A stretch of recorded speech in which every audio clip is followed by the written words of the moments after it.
लेकिन आप इसको डिटेल में इस तरीके से समझेंगे, याद करे बगैर आप लोगों को ये याद हो जाएगी।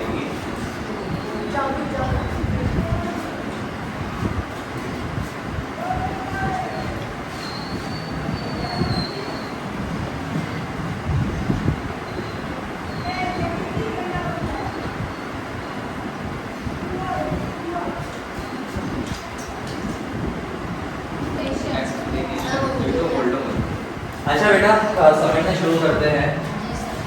देखो थोड़ा सा ना फिजिक्स के बारे में ओवरव्यू कुछ भी समझाने से पहले, तो फिजिक्स के टोटल हमारे पास चैप्टर बुक में 9 हैं, ठीक है, 9 चैप्टर्स हैं।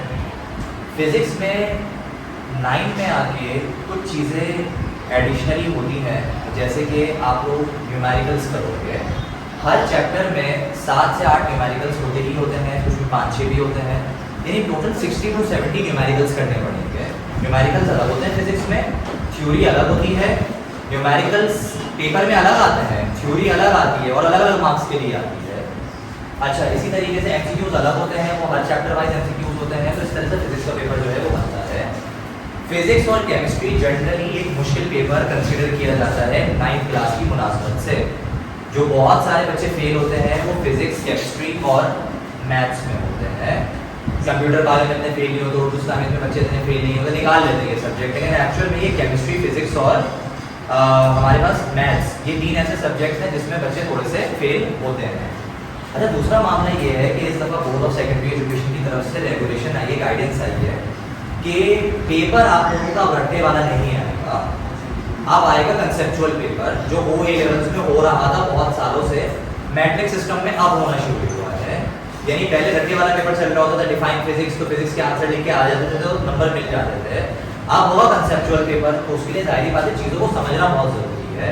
हालांकि ये डेफिनेशन एक बहुत छोटी सी डेफिनेशन है, टीचर जनरली बोलती है फिजिक्स बस साइंस का एक हिस्सा है, आगे बढ़ जाती है, हो जाता है काम, इसको याद कर लेना। लेकिन अब हमारी मजबूरी है कि हमें छोटी से छोटी चीज़ बहुत ज़्यादा डिटेल में समझनी होगी और पढ़नी होगी।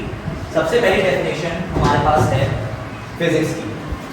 Physics is the branch of science. Branch कहते हैं शाप को। साइंस एक सब्जेक्ट है, बहुत बड़ा सब्जेक्ट है साइंस।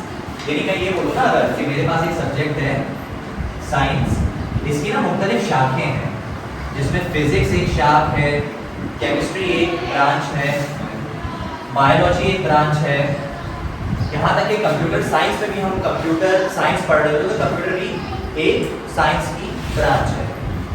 तो साइंस की बहुत सारी ब्रांचेस हैं, क्योंकि साइंस एक बड़ा सब्जेक्ट है, एक बड़ा दरख्त होता है, उसकी बहुत सारी शाखें होती है ना, तो साइंस एक बहुत बड़ा सब्जेक्ट है जिसकी बहुत सारी ब्रांचेस हैं। उनमें से एक ब्रांच कौन सी है? फिजिक्स। तो अब समझ में आया हमें इस लाइन का मतलब कि physics is the branch of science. उसके साथ साथ हमें ये भी समझ में आ गया कि अगर पेपर में ये एमसीक्यू आ जाता है कि following are the branches of science, आगे डैश लिखा हुआ होता है और फिजिक्स ऑप्शन में नहीं होता, केमिस्ट्री लिखा हुआ होता है ऑप्शन में, तो तुम लोग केमिस्ट्री को भी तुम लोगों को पता होगा कि केमिस्ट्री भी साइंस की ही ब्रांच है। नहीं, ऐसा होगा नहीं, अगर वो आएगा तो एंड का भी ऑप्शन आएगा, डैश एंड डैश, तो फिजिक्स एंड केमिस्ट्री दोनों लिखोगे। देखो फिजिक्स हो गया, केमिस्ट्री हो गया, बायो हो गया, इस लेवल पे तुम लोगों को इन 3 ब्रांचेस के बारे में भी पता होता है 9th के लेवल पे, तो इन तीनों से हटकर कोई चीज़ नहीं आएगी। नहीं आएगी, बोर्ड सेट पे पूछेगा। अच्छा हाँ, एक और चीज़ मैं बताऊँ, 9 में एक चीज़ है जो कि अच्छी तुमने वो उसको हाईलाइट कर दिया। 9th में ना बुक से हटकर कोई चीज़ नहीं आती, मैट्रिक में आती है। मैट्रिक में बुक का कॉन्सेप्ट होता है, नंबर्स वगैरह चेंज करे हुए होते हैं, लेकिन 9th में ऐसा नहीं होता, इसलिए 9th में वैसी बहुत मुश्किलात होती हैं, तो मज़ीद मुश्किलों में इजाफा नहीं किया जाता।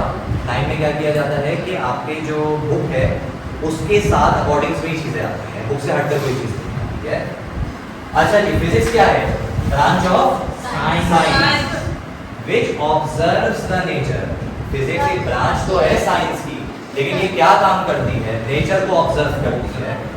यानी कि नेचर किसे कहते हैं? मेरे इर्द गिर्द अभी तुम सब लोग बैठे हुए हो, वो पंखा चल रहा है, लाइट चल रही है, हवा चल रही है, ये सब मेरा नेचर है, मेरे इर्द गिर्द की फिजा है, इसको नेचर कहते हैं। फिजिक्स जब हम पढ़ रहे होते हैं तो हम नेचर को ऑब्जर्व कर रहे होते हैं। जैसे मैं ऑब्जर्व कर रहा हूँ और मैं देखूँ अरे पंखा चल रहा है, नेचर में मैंने एक चीज़ देखी, ठीक है, मैंने नेचर में सबसे पहला काम क्या किया? ऑब्जर्व किया। ऑब्जर्व का मतलब क्या होता है? देखना। मैंने सबसे पहले नेचर में एक चीज़ को ऑब्जर्व किया। अच्छा, रिप्रेजेंटेड मैथमेटिकली, अब मैं ये सोच रहा हूँ यार, मैंने सबसे पहला काम तो कर लिया, मैंने नेचर को ऑब्जर्व कर लिया, देख लिया। अब मुझे इसको मैथमेटिकली लिखना है। कैसे लिखना है सर? मैथमेटिकली लिखना है, यानी कि मुझे ये लिखना है यार, ये पंखा घूम तो रहा है, ये 1 मिनट में कितना ज़्यादा घूम रहा है। हाँ, मतलब 1 मिनट में कितने चक्कर लगा रहा है। मैंने पंखा ऑन कर दिया, फुल स्पीड पे चल रहा है।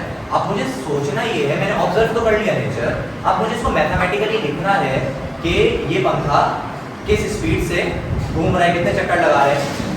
तो डब्बे में पंखे के मैंने देखा, डब्बे में लिखा होता है कि ये 360 चक्कर लगाता है। 1 मिनट में कितने चक्कर लगाता है? 360 चक्कर लगा, बहुत स्पीड से है। तो 1 मिनट में काफी ज्यादा तेज चक्कर 360 लगा लेता है। मैंने सबसे पहले क्या किया, नेचर को ऑब्जर्व किया। फिर इसके बाद मैंने क्या किया, देखा। ठीक है, मैंने नेचर को देखा, ऑब्जर्व किया नेचर में कुछ। फिर उसको मैंने क्या किया, मैथमेटिकली रिप्रेजेंट किया। मतलब दैट इज मैथमेटिकली रिप्रेजेंट, यानी कि नंबर्स में रिप्रेजेंट करना। वेरी गुड, नंबर्स में मैंने रिप्रेजेंट किया कि यार ऑब्जर्व तो कर ली कि ये घूम रहा है, लेकिन 1 मिनट में 360 दफा घूम रहा है। अब मुझसे बचा के पूछता है कि सर आपने नेचर में क्या ऑब्जर्व किया। मैंने बोला मैंने फैन ऑब्जर्व किया। उसने कहा मैथमेटिकली रिप्रेजेंट करें फैन को। मैंने बोला 360 स्पिन्स करता है ये 1 मिनट में। आगे बच्चे ने पूछा आपके पास कोई सबूत है इस चीज का? आप तो अपने हवा में ये बात छोड़ रहे हो ना कि 360 दफा स्पिन कर रहा है, इसको प्रूव करो एक्सपेरिमेंट के साथ। इसको क्या करो, प्रूव करो एक्सपेरिमेंट के साथ कि भाई 360 दफा चक्कर लगा रहा है या नहीं लगाता। मैंने कहा ठीक है। कंक्लूड का मतलब होता है बिल्कुल इख्तिताम करना, प्रूव कर देना विद द एक्सपेरिमेंट। मैंने कोई ऐसी मशीन लगा दी पंखे के साथ कि जो हर स्पिन पे जो है वो एक दफा काउंटर चल रहा है। पता चला 1 मिनट तक पंखा स्पिन होता रहा। मशीन को मैंने चेक किया तो मशीन में लिखा हुआ गया 360 टाइम ही पंखा घूमता है। मैंने फिर उस बच्चे को दिखा दी। मैंने बोला देखो मैंने नेचर ऑब्जर्व भी करी, मैंने उसको मैथमेटिकली भी लिखा, तुमने कहा मैथमेटिकली जो लिखा उसको साबित करो, तो मैंने ये मशीन लगा के साबित भी कर दिया। तो फिजिक्स में हम बेसिकली कर 3 काम रहे होते हैं। हम नेचर को ऑब्जर्व करते हैं, उनको मैथमेटिकली लिखते हैं और उनको प्रूफ भी करते हैं। जैसे कि मैं बाहर रोड पे निकला, एक लड़का जो है वो बाइक में बिल्ली उड़ाता हुआ जा रहा था। मैंने नेचर को क्या किया, ऑब्जर्व किया। मैंने कहा यार ये कितनी स्पीड पे जा रहा है। मैंने अंदाजे के मुताबिक कहा यार हो सकता है ये 50 किलोमीटर पर आवर की स्पीड पे जा रहा होगा। मैथमेटिकली भी लिख दिया, नेचर को ऑब्जर्व किया, बाइक चल रही थी, मैथमेटिकली भी लिख दिया कि 50 किलोमीटर पर आवर की स्पीड पे चल रही थी। अब मैं इसको एक्सपेरिमेंट के साथ क्या करूंगा, कंक्लूड। कैसे, मैं बोलूंगा कि यार यहाँ से यहाँ तक जाने में तुम्हें 1 मिनट लगा, तो एक काम करो वापस से बाइक चलाओ। मैं उसके पीछे बाइक पे जाके बैठ गया। मैंने कहा यहाँ से यहाँ तक जाने में 1 मिनट लगा ना, उसी स्पीड पे बाइक चलाओ। मैंने मीटर देख लिया, मैंने कहा हाँ मैं सही बता रहा था, 50 किलोमीटर पर आवर के हिसाब से ही बाइक चला रहा था। एक्सपेरिमेंटली मैंने क्या कर दिया, प्रूफ भी कर दिया। तो फिजिक्स की ये जो 3 चीजें समझ में आ गई ना, पूरी की पूरी फिजिक्स पढ़ाऊंगा इन 3 बातों को रखते हुए। आगे अगले चैप्टर में टाइप्स ऑफ मोशन पढ़ोगे, उसके अगले चैप्टर में न्यूटन के लॉज पढ़ोगे, उसके अगले चैप्टर में टॉर्क पढ़ोगे, उसके अगले चैप्टर 10 चीजें पढ़ोगे। हर चीज में 3 काम करते हैं। पहले हम ऑब्जर्व करते हैं, इसके बाद उसको मैथमेटिकली लिखते हैं और इसके बाद उसको एक्सपेरिमेंट से साबित करते हैं। समझ में आ गई बात? ये है फिजिक्स की बेसिक डेफिनेशन। अब ये याद हो जानी चाहिए आसानी से, ठीक है।